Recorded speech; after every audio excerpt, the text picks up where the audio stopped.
네, 2부 시작하겠습니다. 자, 2부는 이제 이름하여 큐티 실습입니다. 이 짧은 시간에 이걸 다 감당해내는 게 쉽지 않습니다. 지금 1부도 큐티에 대한 대략적인 흐름들을 얘기했는데, 까먹지 마셔야 되는 것은 관찰하시면서 꼼꼼하게 읽으셔야 되고, 꼼꼼하게 읽은 것 속에서 느낀 점을 손으로 계속 표기하시면서, 큐티는 머리로 하는 것이 아니라 손으로 한다는 거, 그걸 잘 염두에 두시면서 꼼꼼하게 읽기 속에서 어떤 소스가 나오고 감동이 되는 말씀들, 부딪힘의 말씀들이 생기면 묵상의 그 깊이와 또 적용까지 잘 연결이 될 수 있는 장점이 있습니다. 자, 샘플 본문 하나 보겠습니다. 8월 28일 금요일 본문인데요. 매일 성경이고요. 원래는 본문이 더 있습니다. 근데 7절까지만 좀 볼게요. 이게 원래 단락을 너무 길게 잡아버리면 묵상에 좀 많이 방해가 됩니다. 이건 이제 실습이니까 한번 해보겠습니다. 우선은 여러분 어떻게 하라 그랬죠? 천천히 소리 내어서 읽으셔야 됩니다. 소리 내어서 읽으시면서 이 7절까지를 계속해서 이해가 될 때까지 반복해서 보셔야 되고, 천천히 소리 내 읽고 줄을 그으면서 기록하면서 그렇게 하셔야 됩니다. 우선 1절부터 7절까지를 한번 내가 읽어보겠습니다. 안 읽어도 되는데, 네. 읽어도 되는데, 실습이니까 제가 읽겠습니다. 자, 히스기야 왕이 듣고 자기의 옷을 찢고 굵은 베옷을 입고 여호와의 전으로 갔고, 왕궁 맡은 자 엘리야김과 서기관 셈나와 제사장 중 어른들도 굵은 베옷을 입으니라. 왕이 그들을 아모스의 아들 선지자 이사야에게로 보내매 그들이 이사야에게 이르되 히스기야의 말씀에 오늘은 환난과 책벌과 능욕의 날이라. 아이를 낳으려 하나 해산할 힘이 없음 같도다. 당신의 하나님 여호와께서 랍사게의 말을 들으셨을 것이라. 그가 그의 상전 아수르 왕의 보냄을 받고 살아계시는 하나님을 회방하였은즉 당신의 하나님 여호와께서 혹시 그 말로 말미암아 견책하실까 하노라.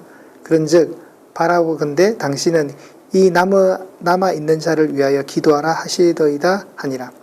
그리하여 왕 신하들이 이사야에게 나아가매 이사야가 그들에게 이르되 너희는 너희의 주에게 이렇게 말하라.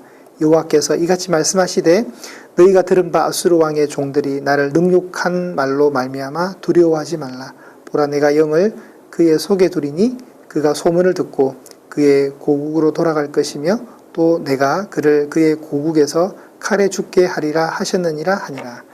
자, 이렇게 읽었습니다.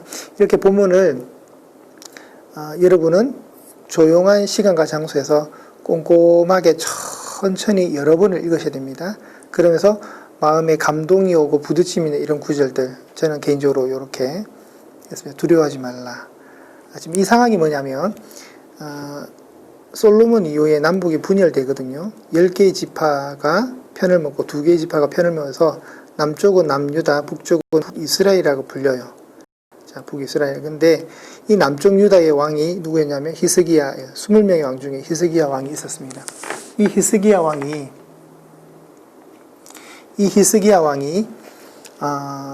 이제 아수르의 침공을 받게 되는 위기 속에 있었어요. 아주 강대국으로. 나중에 보면 알겠지만 18만 5천 명이 오거든요. 18만 5천 명이 와가지고 이 작은 유다를 먹겠다는 거예요. 그래서 왕의 대변인 역할을 하는 이 랍사게라는 사람이 쫑알쫑알 이제 이스라엘을 하대하면서 36장 앞장에 보면은 랍사게라는 사람이 막 자극적인 말들을 해요. 그러다가 잘 나가다가 하나님을 회방해버려요. 그러니까 왕대왕, 국가의 왕대왕의 대결이 아니라 이 아수르 왕과 하나님을, 네. 그래서 이런 아수르를 이긴 아수르의 이 엄청난 힘 앞에 굴복 안 한 신이 어디 있느냐면서 깝죽깝죽대요. 그래서 이제 왕인 히스기야가 이 모든 상황을 듣고 자기 옷을 찢고 어디로 갑니까? 여호와의 전으로 가서 이 모든 걸 얘기하는 거예요. 그리고 선지자 이사야에게 말을 하고 이사야가 그 뜻을 이렇게 증언하는 거예요. 그리고 7절에 보시면 왕이 나중에 이 아수르 왕이 산헤립이거든요. 산헤립 왕이 어떻게 되는가? 18만 5천 명 하나님이 다 죽여버리거든요. 예. 하나님이 18만 5천, 여러분, 말이 18만 명이지. 여러분, 18만 명. 엄청난 숫자입니다. 18만 5천 명. 야, 이거는 뭐, 이 진짜 엄청난 규모의 병력 아니에요. 어떻게 안 쫄아요, 여러분. 지금 대한민국 하나 잡겠다고 러시아, 미국, 중국이 한꺼번에 달라붙었다 생각해 보세요. 엄청나죠. 그 힘들이 엄청난데 하나님이 18만 5천 명을 다 주고 그 책임으로 고국에 돌아간 사내립이 아들들 칼에 죽게 돼요. 정확한 예언들이 일어나는 거거든요. 이런 꼼꼼하게 읽으시면서 때로는 좀 쉬운 성경 이런 것도 있으면 참고하시면 좋겠고요. 현대인의 성경 번역된 거 요런 이렇게 번역이 어려운 본문들은 번역이 어렵다기보다 이제 약간 말이 힘든 부분들은 좀 쉬운 성경, 어린이 성경 이런 거 보셔도 돼요. 그래서 본문을 이해하십시오. 이해하시면서 여러분 하시면 좋겠고, 제가 어제 이 본문을 가지고 아침에 이게 저는 이제 이렇게 했거든요. 이건 여러분에게 크게 도움이 되실까 모르겠습니다만은 이렇게 합니다. 저는 이렇게 합니다. 이렇게 해가지고 이제 성경책 해야 되는 거를 이제 일부러 좀 여러분 보기 이제 특별하니까 실습이니까 제가 프린트해서 이렇게 했습니다. 제가 발견한 하나님은 어떤 분이신가? 하나님은 우리의 모든 상황을 들으시고 공감해 주시는 하나님이다. 우리가 항상 이 세상의 거대한 힘 앞에 성도의 삶이 놓여 있거든요. 그럴 때 하나님이 두려워하지 말라. 현실에 강력한 힘이 있지만 하나님이 개입하시면 모든 것이 해결된다. 이런 걸 이제 깨닫는 그러면 적용은 이제 우리 안에 있는 일상의 스트레스와 두려움, 염려, 또 현실에 대한 염려가 많잖아요. 저도 있잖아요. 목사이기 때문에 없을 거라는 생각은 하시면 안 됩니다. 당연히 저도 있습니다. 고민이 있고 그럴 때 하나님 한마디 하시는 게 두려워하지 말라. 왜 두려워해? 내가 있는데 라는 그런 위로가 있었어요. 이제 구체적으로 이제 적용하려면 어떻게 될까요? 구체적으로 적용하려면 두려워하지 말아야 되겠죠. 두려워하지 않기 위한 방법으로 내가 자꾸 세상의 흐름을 보니까 두려운 거예요. 그런데 하나님 말씀을 보면 하나님은 어느 순간에도 염려하지 말라, 걱정하지 말라. 성경이 계속 그런 말을 하잖아요. 그러니까 제가 금요일 날은 말씀을 되게 많이 봤어요. 어제 레위기, 민수기, 신명기, 시편 이런 구절들을 되게 어제 속독으로 많이 읽었는데 그런 말씀들 읽을 때보다 참 힘이 나요. 세상의 소리를 들을 것인가, 여호와의 말씀을 들을 것인가 다시 점검하는 시간이었습니다. 자, 이런 어떤 샘플이. 자, 두 번째 실습은 이제 여러분이 진짜 하셔야 돼요. 이거는 오늘 본문 이사야 본문도 아마 마태복음보다는 어려울 거예요. 그래서 여러분 마태복음 이 본문으로 한번 하셨으면 좋겠고, 이 본문 한번 실습해 보십시오. 십자가 이야기니까. 저는 이 개인적으로 이 말씀 잠깐 보면서 시몬에 좀 주목을 하게 되었습니다. 왜냐하면 예수님의 제자 시몬 베드로가 내가 다 버리죠. 나는 예수님 버리지 않습니다. 라고 하고 있을 때 도망가잖아요. 예수님 십자가 현장 앞에서. 그러니까 하나님이 또 다른 시몬을 이 자리에 넣어서 결국 십자가를 완성하게 하는. 여러분 요셉 있죠. 요셉. 예수님의 신의 아버지 요셉이 있는데 요셉은 예수님의 탄생과 관계되어 있고 아리마대 사람 또 다른 요셉이 예수님의 죽음과 연관되어 있는 인물이잖아요. 그러니까 예수님의 일생은 요셉에서 시작해서 요셉으로 끝나는 것 같아요. 마찬가지로 예수님의 십자가는 시몬을 통해서 시몬으로 완성하는 것.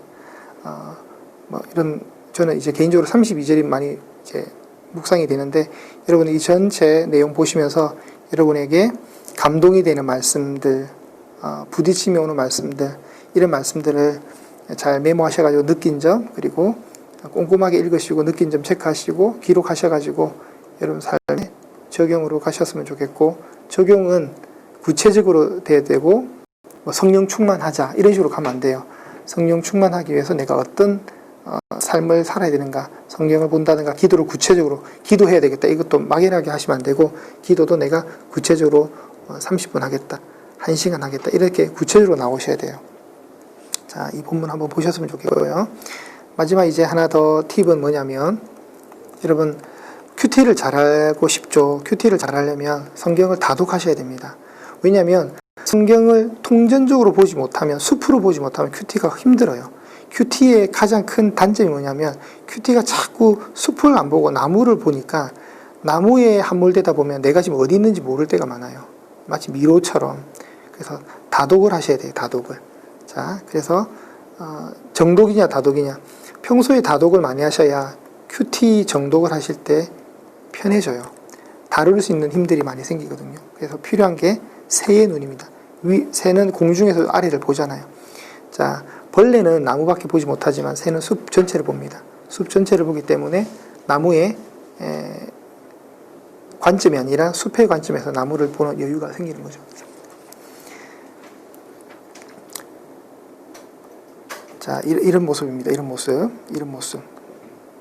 새가 지금 하늘을 하면서 아래를 보잖아요. 그러니까 성경 다독을 통해서 성경 전체를 보는 안목이 생기면 큐티는 엄청 쉬워집니다. 네, 이 그림을 잘 고민하십시오. 생각하시면 좋겠고요.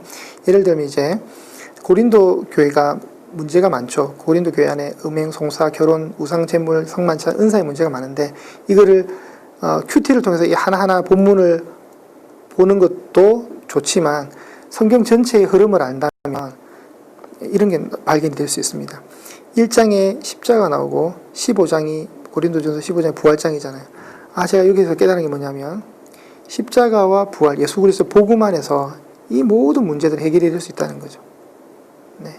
다른 어떤 방법이 아니라 교회의 여러 가지 어떤 문제들, 고민들은 십자가 안에서 가둘 수가 있는 것이고 그래서 해결될 수 있다는 것. 그리고 16장은 그 예수 그리스도의 복음, 그 예수님이 이제 오시옵소서 마라나타로 끝나는 것. 이게 이제 전체를 보는 안목이 주는 유익이 될 수 있다는 겁니다. 자, 요 관점이 필요합니다. 여러분 성경 많이 읽으셔야 돼요. 성경을 다독하셔야 큐티가 유리해집니다. 큐티가. 자, 감사합니다. 수고하셨고요. 사랑하는 우리 권사님들, 예비 권사님들 좋은 교회에 귀한 교회의 기둥들이 되시기를 축복합니다. 늘 말씀 놓지 마시고 짧은 시간 제가 큐티를 강론했지만 이게 어렵진 않습니다. 익숙하지 않는 겁니다. 여러분이 잘 하셔가지고 하나님 말씀 늘 끼고 손에서 놓지 않고 늘 말씀 붙들고 매일매일 묵상하시면서 승리하는 적용의 삶이 풍성한 여러분 되시기를 축복합니다. 감사합니다. 이상으로 마치겠습니다. 샬롬.